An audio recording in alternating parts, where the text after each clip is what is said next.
ગુજરાતમાં ગઈકાલનો દિવસ ગોઝારો સાબિત થયો, કારણ કે 5 અકસ્માતમાં 14 લોકોના મોતથી હાહાકાર મચી ગયો। ગઈકાલે ખબર આવી કે વડોદરા અમદાવાદ નેશનલ હાઈવે પર નડિયાદ નજીક કાર અને ટ્રેલર વચ્ચે ગમતવાર અકસ્માત સર્જાયો।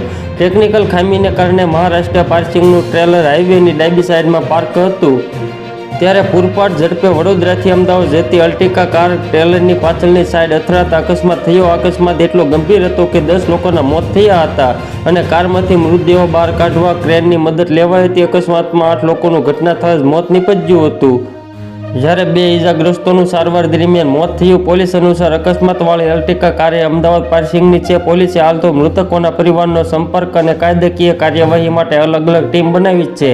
આ ઉપરાંત કાંકરેજના બુકોલી બસ સ્ટેન્ડ નજીક એક અકસ્માત સર્જાયો। એસટી બસ અને કાર વચ્ચે સર્જાયેલા અકસ્માતમાં 4 લોકોને ગંભીર ઇજાઓ પહોંચી હતી, જેમને હોસ્પિટલ ખસેડાયા હતા। આ ઉપરાંત દ્વારકા પોરબંદર હાઈવે પર રોંગ સાઈડમાં આવતી કારે બાઇકને અડફેટે લેતા 2ના ઘટના સ્થળે જ મોત થયા। કલ્યાણપુરના બાયપાસ રોડ પર આ અકસ્માત સર્જાયો હતો।